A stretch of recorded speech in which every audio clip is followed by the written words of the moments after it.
উত্তেজনা যেন থামছেই না। যুদ্ধবিরতির পরও বিভিন্ন মহলের আলোচনার কেন্দ্রে ইরান।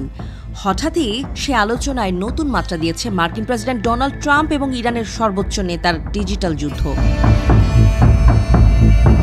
ইরানের সর্বোচ্চ নেতা আয়াতুল্লাহ আলী খামেনি আর যুক্তরাষ্ট্রের প্রেসিডেন্ট ডোনাল্ড ট্রাম্পের মধ্যে হঠাৎ করে ভয়ঙ্কর এক কথার যুদ্ধ শুরু হয়েছে। খামেনি তার অফিসিয়াল এক্স অ্যাকাউন্টে ট্রাম্পকে উদ্দেশ্য করে বলেন, ট্রাম্প যা বলছে তা অতিরঞ্জন, তিনি সত্যটা লুকাতে চাইছেন। এর আগে ট্রাম্প এক পোস্টে লেখেন, যুক্তরাষ্ট্র ইরানের পারমাণবিক স্থাপনাগুলো একেবারে ধ্বংস করে দিয়েছে। মার্কিন সংবাদ মাধ্যম নিউজউইকের প্রতিবেদনে উঠে এসেছে এসব তথ্য। এমনকি ট্রাম্প বলেছিলেন, ইরান ইসরায়েল যুদ্ধের সময় তিনি চাইলে খামেনিকে হত্যা করতে পারতেন, কিন্তু তিনি ইচ্ছে করে বাঁচিয়ে রেখেছেন। এর জবাবে খামেনি বলেন, তার এই সব কথার ভেতরে অন্য একটা সত্য লুকিয়ে আছে, সেটা হলো আসলে তারা কিছুই অর্জন করতে পারেনি।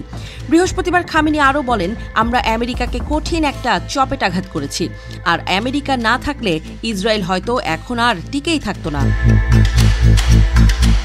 ট্রাম্পও চুপ থাকেননি। তিনি নিজ মালিকানাধীন ট্রুথ সোশ্যালে লেখেন, আমি জানতাম খামেনি কোথায় আছেন, আমি চাইলে তাকে শেষ করে দিতে পারতাম, কিন্তু আমি সেটা করিনি, বরং আমি ইসরায়েলকে আরও বড় হামলা করা থেকে থামিয়েছি।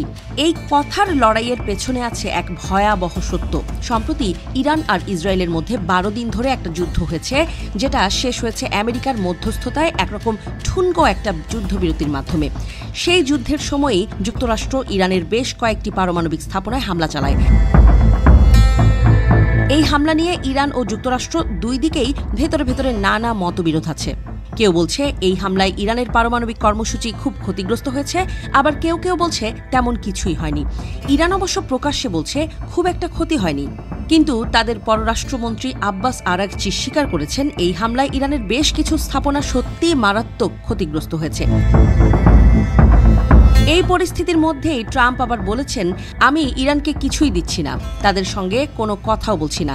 তিনি আবার পুরনো 2015 সালের পরমাণু চুক্তি JCPA-কে মূর্খতা বলে আখ্যা দেন এবং অভিযোগ তোলেন, ওবামা সরকার ইরানকে বিলিয়ন বিলিয়ন ডলার দিয়েছে এক ব্যর্থ চুক্তির নামে। ট্রাম্প 2018 সালে যুক্তরাষ্ট্রকে ওই চুক্তি থেকে সরিয়ে নেন।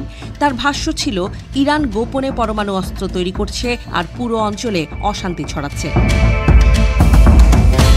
সব মিলিয়ে খামেনি আর ট্রাম্পের এই কথার যুদ্ধ নতুন করে ইরান যুক্তরাষ্ট্রের মধ্যে একটা বড় সংঘাতের আশঙ্কা তৈরি করেছে। আন্তর্জাতিক মহলেও বিষয়টি নিয়ে উদ্বেগ দেখা দিয়েছে। এই বিষয়ে মার্কিন পররাষ্ট্র দপ্তর ও ইরানি কর্মকর্তাদের কাছ থেকে প্রতিক্রিয়া নেয়ার চেষ্টা করছে বলে জানিয়েছে নিউজউইক।